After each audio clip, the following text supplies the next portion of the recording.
ارے پہچاننے کا معیار اچھا ہے یا برا ہے؟ یہ بندہ اچھا ہے یا برا ہے؟ یہ چیز اچھی ہے یا بری ہے؟ یہ اچھائی ہے یا برائی ہے؟ ہمارا معیار قلت اور کثرت پر ہے، اکثر کا۔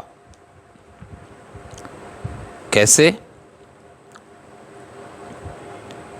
چاول چھوری کی ریڑھی پہ دو ریڑھیاں اکٹھے کھڑی تھیں، ایک پہ رش تھا، ایک پہ رش بالکل نہیں تھا، یعنی وہ ایسے بیٹھا تھا، اور دوسرا وہ گاہک اس سے سنبھالے ہی نہیں جا رہے تھے۔ تو میرا ایک جاننے والا وہ بھی ادھر چلا گیا پہلی دفعہ۔ میں نے کہا بھائی تو ادھر کیوں چلا گیا؟ یہ بیچارہ کھڑا تھا، آپ اس سے لے لیتے، چھولے تھے یا چاول تھے۔ اس نے کہا کہ میں نے یہ دیکھا کہ وہاں لوگ زیادہ ہیں، وہاں چیز ٹیسٹی ہوگی، تبھی تو لوگ ادھر جا رہے ہیں۔ اب یہ قلت اور کثرت، یہاں کثرت کو دیکھا گیا نا کہ کثیر تعداد جس ریڑھی پہ تھے اس میں معیار ہوگا، اس پہ معیار ہوگا، تبھی تو لوگ اس کی طرف جا رہے ہیں۔ اسی طرح آپ دیکھ لیں، سوشل میڈیا سے وابستہ لوگ بیٹھے ہوئے ہیں یہاں پر، تو آپ اس چیز کو بڑے غور سے سنتے ہیں کہ جس کے لائکس زیادہ ہوں، جس ویڈیو کے یا جس پوسٹ کے، جس کالم کے لائکس زیادہ ہوں نا، اس کو توجہ سے دیکھتے ہیں، یار لوگوں نے آخر اس کو دیکھا ہے، اس کے ویوز زیادہ ہیں یا اس کے کمنٹس زیادہ ہیں یا اس کو لائکس زیادہ ملے ہوئے ہیں، تو معیاری چیز ہوگی نا۔ ہم نے معیار اچھے اور برے کا، قلت اور کثرت کو بنا رکھا ہے۔ ایسا نہیں ہے، اور یہ ضروری بھی نہیں ہے، نہ ایسا ہے اور نہ یہ ضروری ہے۔ قرآن پاک میں آیا ہے اکثر لوگ ناشکرے ہیں، تو اب کیا کہیں گے کہ ناشکرہ ہونا خوبی ہے؟ ایسا نہیں۔ بازاروں میں لوگ کثرت سے ہوتے ہیں،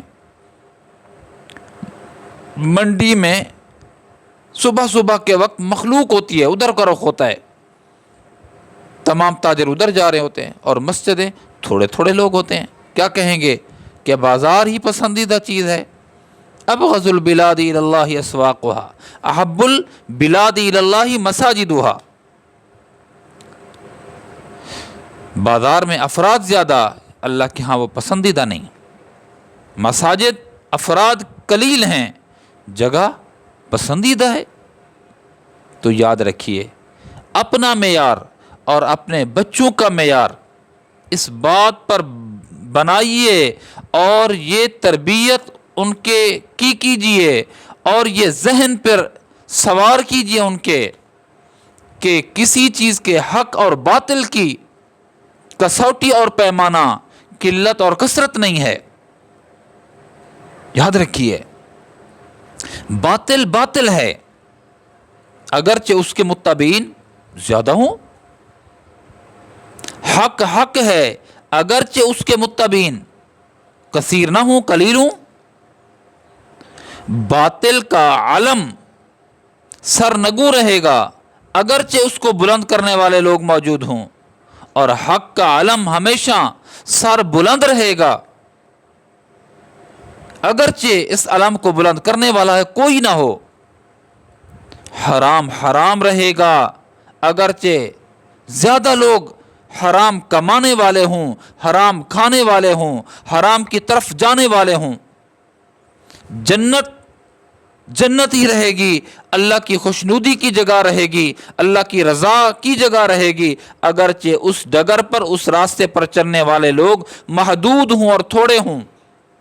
جہنم جہنم رہے گی، اللہ کی ناپسندیدہ جگہ، اور اللہ کی مبغوض، جن کو اللہ پاک کی لعنت اور پھٹکار ہے، ان کا ٹھکانہ رہے گا ہمیشہ، اگرچہ اس جانب جانے والے لوگ کثیر تعداد میں اور لامحدود ہوں۔ چھوڑ دو قلت اور کثرت کو۔ قلت اور کثرت یہ معیار نہ رکھو میرے دوستو۔